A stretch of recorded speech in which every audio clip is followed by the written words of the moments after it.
Baik, saudara-saudara, hal ini kita akan coba membahas tentang pengkajian gawat darurat ya, dengan pengenalan format dan pengenalan format ASCII Gadar. Nah, di sini telah disiapkan beberapa bahan-bahannya ya, diantaranya adalah format keperawatan Gadar, dan ini adalah ada foto manekin yang kita akan simulasikan bagaimana cara melakukan pengkajian Gadar. Ya, topik yang akan kita bahas, saudara, ini terdiri dari primary assessment, secondary assessment, focus assessment, pengkajian dasar, dan format Gadar itu sendiri. Ya, jadi ini yang kita akan coba. Oke, saudara. Di sini terkait dengan pengkajian Gadar itu, yang perlu diperhatikan adalah sebetulnya flashback ke materi sebelum-sebelumnya. Jadi Anda telah diajari tentang bagaimana melakukan primer survey juga kan. Ada airway, breathing, circulation, disability, environment ya. Itu yang Anda perlu ingat kembali, dan ini adalah bagaimana cara mengaplikasikannya ya. Seperti di sini, saudara, dalam pengkajian Gadar tadi disampaikan bahwa topik kita primary assessment, secondary focus, dan pengkajian diagnostik hingga yang terakhir ini. Nah, kalau kita lihat di sini ya, di pengkajian ini, kita lihat di sini adalah identitas klien ya, tabel pertanyaan menyatakan tentang identitas klien itu. Kemudian di sini ada keluhan utama dan pengkajian primer. Pengkajian primer itu yang kita bahas di sini, saudara. Ya, pengkajian primer. Nah, terus pengkajian primer itu apa? Pengkajian atau yang kita sebut dengan primary survey ya, sama aja. Tujuan ini adalah untuk mengidentifikasi dan memperbaiki dengan segera masalah yang mengancam kehidupan. Ya, kita kembali lagi ke sini. Pengkajian primer ada airway, breathing, circulation ya. Ketika ini terjadi suatu masalah, maka berdasarkan teori ini segera kita mengidentifikasi dan memperbaiki dengan segera. Artinya kalau kita ketemu masalah di sini, maka langsung dikerjakan. Karena ini tindakan gawat darurat ya. Kalau kita langsung masih menunggu yang lain, nanti berbahaya bagi pasien itu sendiri gitu. Tahapannya apa saja? Tahapannya adalah, kalau secara teori ini adalah general impression atau tampilan secara umum. Berikutnya adalah airway, breathing, circulation, disability, dan environment. Exposure. Oke. Primary survey. General impression. Tadi di sini bahwa general impression ya. Apa itu general impression? General impression itu adalah ya melihat secara umum gimana kondisi pasien. Kalau misalkan Anda melihat pasien ini, gimana tampilan umumnya? Oh, Anda langsung kelihatan, oh pasien ini terdapat darah, luka-luka dan sebagainya. Seperti itu. Kemudian kita periksa kondisi yang mengancam nyawa secara umum. Adakah ini mengancam nyawa? Yaitu, jadi secara umum kita melihatnya bagaimana. Kemudian menentukan keluhan utama atau mekanisme cedera. Maka di sini kita lihat ada keluhan utama, ya, keluhan utama.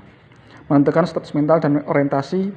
Kita sambil tanya, halo Pak, namanya siapa? Itu kita bisa melihat bahwa gimana kondisi pasien tersebut secara umum atau general impressionnya. Ya, oke, begitu. Kemudian, nah ini dia primary survey. Masuk di intinya, mulai dari A, B, C, D, E ya. Airway, breathing, circulation, disability, dan exposure. Apa itu? Nah, primary survey kita lihat langsung di format ini.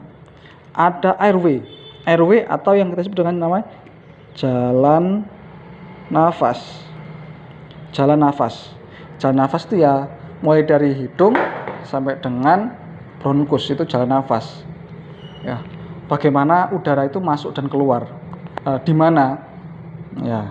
Kemudian gimana, apakah paten, apakah tidak paten, paten itu adalah terbuka, jalannya nafasnya terbuka. Kemudian tidak paten, artinya tidak terbuka. Contohnya gimana? Contohnya adalah ketika ada suara gargling. Nah, kemarin pada saat kuliah terkait dengan primary survey gimana? Apa itu gargling? Gargling itu adalah suara nafas tambahan yang diperoleh dari adanya cairan. Nah, ingat ya, cairan. Jadi kayak suara orang yang kumur-kumur. Ya. Bagaimana kalau bayangkanlah Anda tidur kemudian sambil minum air tapi nggak Anda masukkan ke dalam tapi masih tersisa di mulut. Kayak klok seperti itu ya. Ada lagi snoring dan stridor. Snoring dan stridor yang ngorok ya. Kemudian saudara, kalau snoring itu biasanya disebabkan karena adanya lidah yang ke belakang. Jadi, pasien yang tidak sadar lidahnya ini dia bisa menutup jalan nafas sehingga timbullah suara. Kalau stridor saudara, ya ini stridor ini ya bisa disebabkan karena adanya penyempitan jalan nafas bagian atas. Contoh misalkan terjadi kebakaran, kemudian api ya dekat sekali dengan jalan nafas. Kalau tangan kita kena api saja itu bisa mengalami bengkak ya, bisa memerah kemudian bengkak, iritasi dan sebagainya. Begitu pula kalau misalkan mengenai jalan nafas dengan suhu udara yang tinggi sekali, kemudian juga asap yang sangat panas masuk ke arena pernafasan. Apa yang terjadi? Yaitu jalan nafasnya juga dia akan bengkak ya, sehingga timbullah suara nafas tambahan. Berikutnya adalah, nah di sini, nah ini adalah teorinya ya saudara. Jadi airway maintenance. Gimana kalau misalkan terjadi masalah tidak paten? Paten kan normal ya. Ini normal, jalan nafasnya terbuka. Gimana kalau misalkan terjadi gargling? Ada cairan. Maka dilakukan apa? Maka dilakukanlah suction, ya, suction. Nah, di sini adalah maka primary survey, identifikasi masalah dan diberikan tindakan. Ingat itu ya. Dengan cervical spine protection. Apa itu cervical spine protection?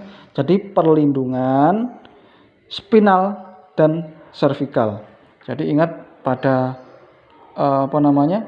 pada leher ini ada tulang saraf cervicalis, ya, tulang cervicalis. Di dalamnya ada saraf-saraf cervicalis. Nah, harus dilindungi, terutama pada korban trauma, di mana leher ini bisa mengalami cedera dan harus kita lindungi jangan sampai cedera ini bertambah parah, sehingga kita berikan kita pasang cervical collar. Ya, di sini ada nggak periksa cervical collar? Oh, nggak ada di sini. Cervical collar. Nah, itu yang kita lakukan saudara. Kemudian ada stridor, ada snoring, gitu ya.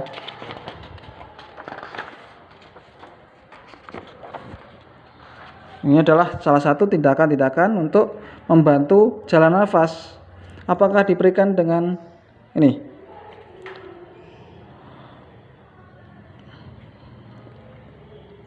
Atau dipasang oropharyngeal airway?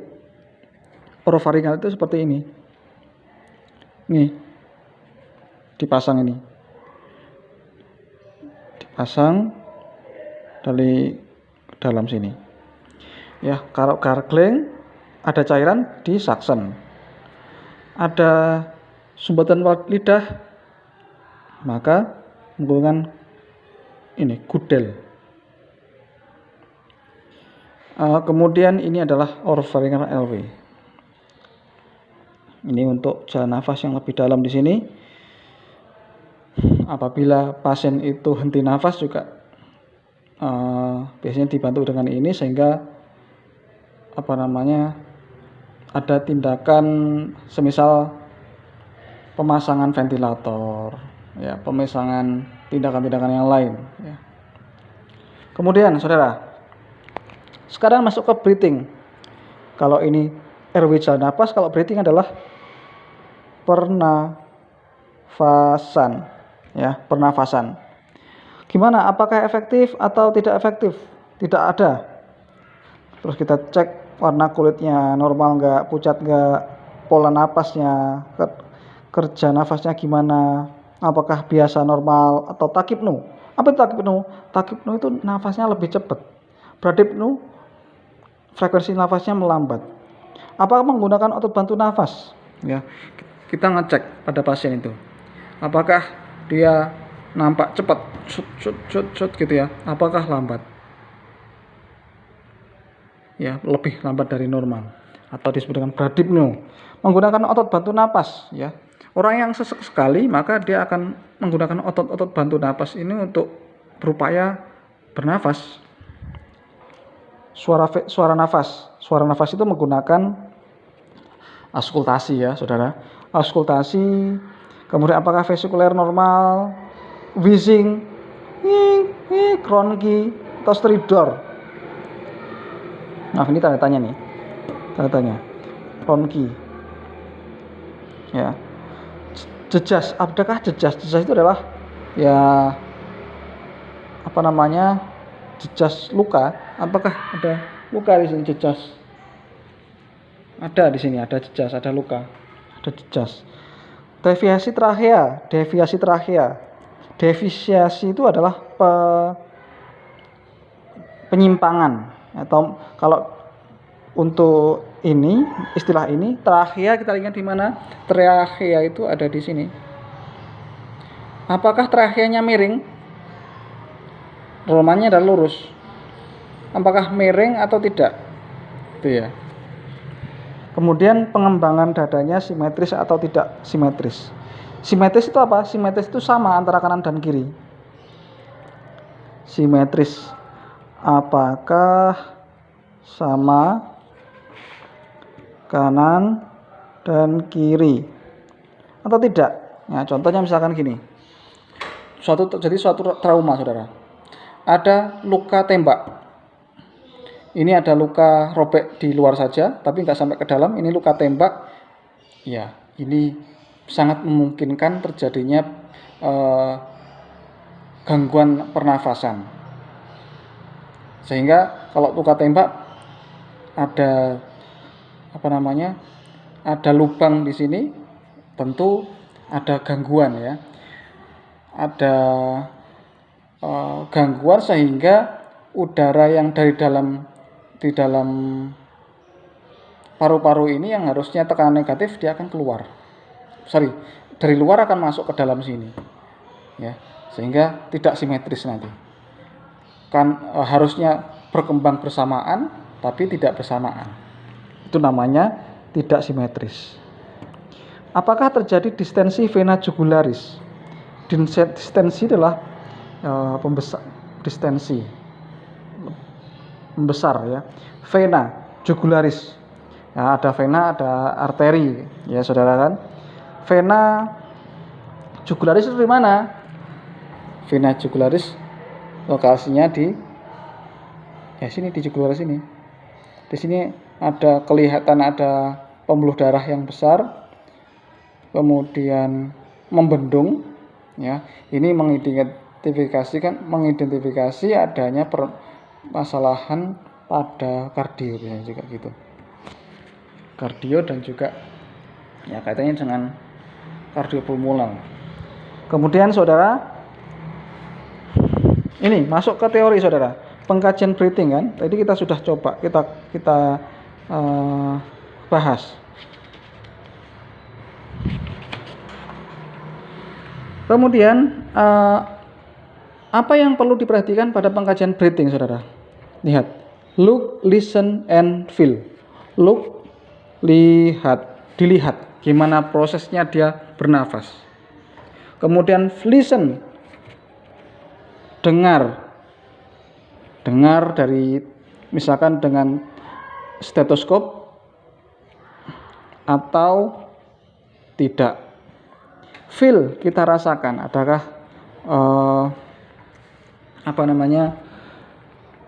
terasa adanya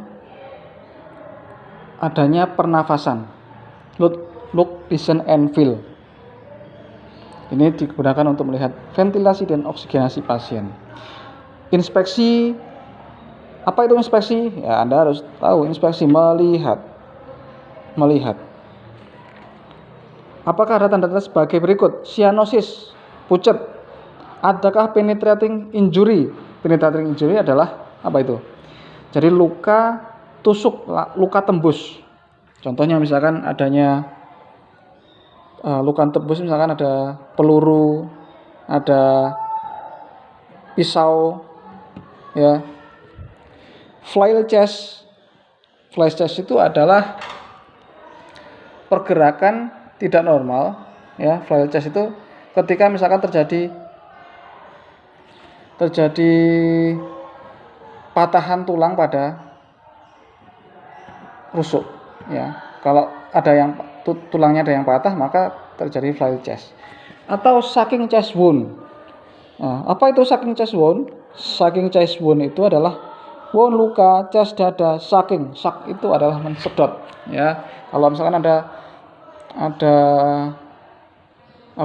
lubang, tentu dia akan ada sucking chest wound, menyedot. Karena apa? Tekanan di dalam negatif, sehingga udara dari luar itu akan masuk ke dalam. Dan penggunaan otot bantu napas. Palpasi untuk adanya pergeseran trachea. Jadi gini, tadi yang disebut di awal adanya deviasi trachea. Deviasi itu kan miring, ya. Trachea di sini, maka kita bisa cek dengan begini, ya, untuk melihat merasakan lurus atau tidaknya dan sebagainya. Nah, oke, ini perlu dipelajari. Kemudian yang perlu diperhatikan pada pengkajian breathing yaitu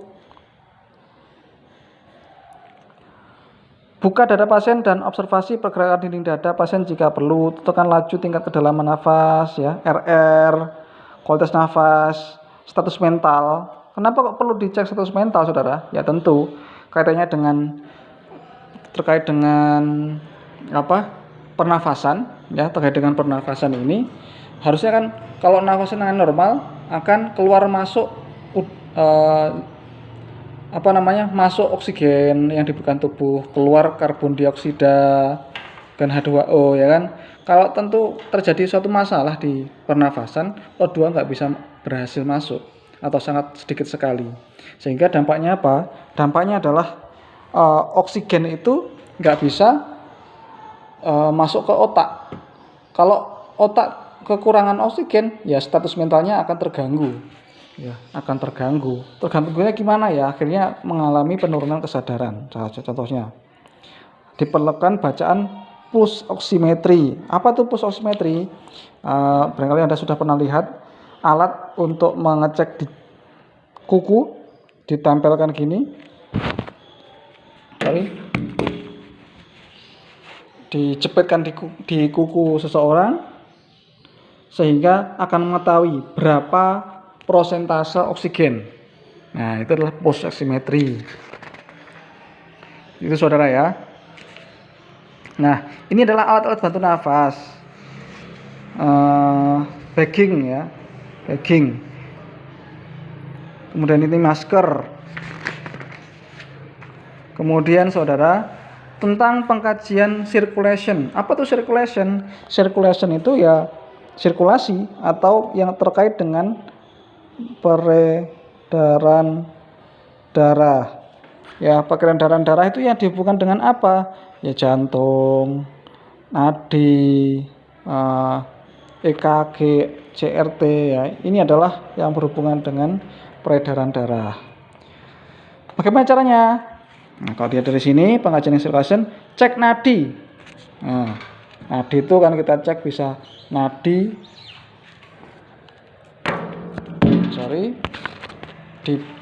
nadi brachialis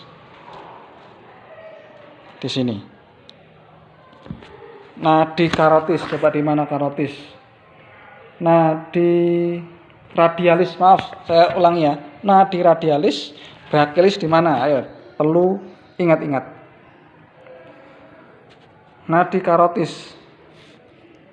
Ritme jantung reguler itu gimana? Reguler itu sama. Jadi misalkan dek dek dek dengan jarak yang sama. Kalau irreguler jaraknya denyut jantung nggak sama. Contoh misalkan dek dek dek dek dek dek dek misalkan ini ya. Jadi irreguler seperti itu. EKG, jadi periksa EKG-nya normal enggak? CRT, apa itu CRT? Pernah didiskusikan sebelumnya pada saat praktikum. CRT, capillary refill time. Ya.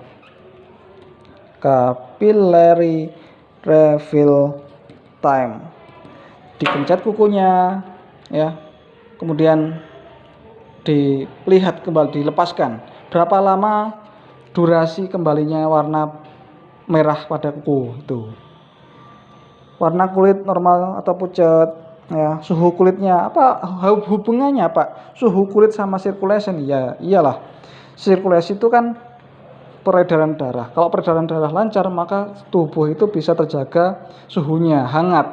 Kalau misalkan nggak terjaga, maka ya dingin. Karena kenapa? Darah itu membawa suhu ya.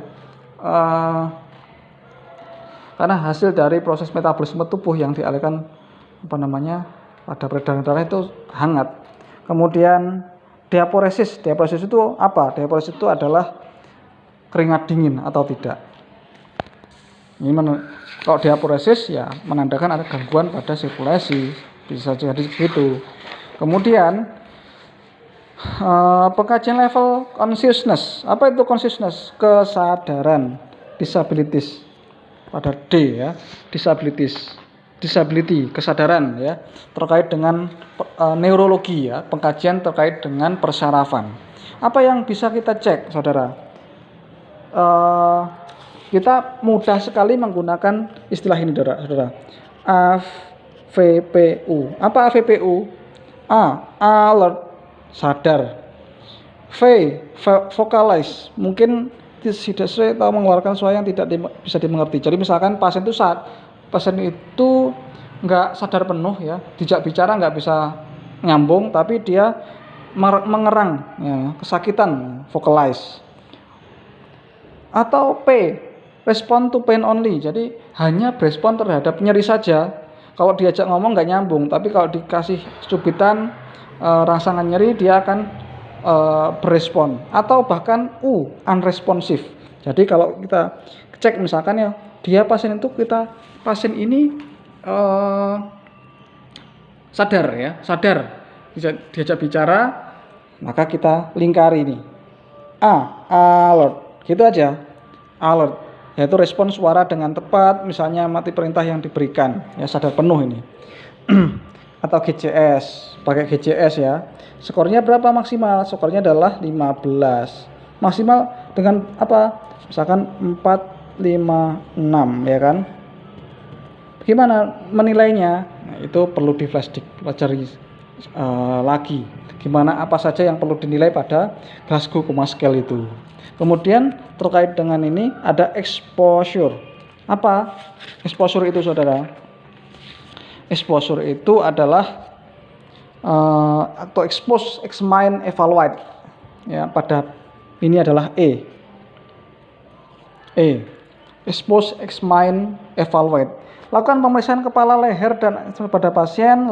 Perlakukan setiap temuan luka baru yang dapat mengancam nyawa pasien luka dan mulai melakukan transportasi pasien yang berpotensi tidak stabil atau kritis. Evaluate Smain Spose. Jadi kita cek kembali setelah kita periksa tadi ya, ABCD tadi kita cek kembali ada gak misalkan temuan baru, luka baru yang mengancam nyawa. Kemudian kita bisa pada saat ini evakuasi pasien, kita bawa ke rumah sakit atau transportasikan pasien yang berpotensi tidak stabil atau kritis. Itu untuk pengkajian primer ya, primary survey.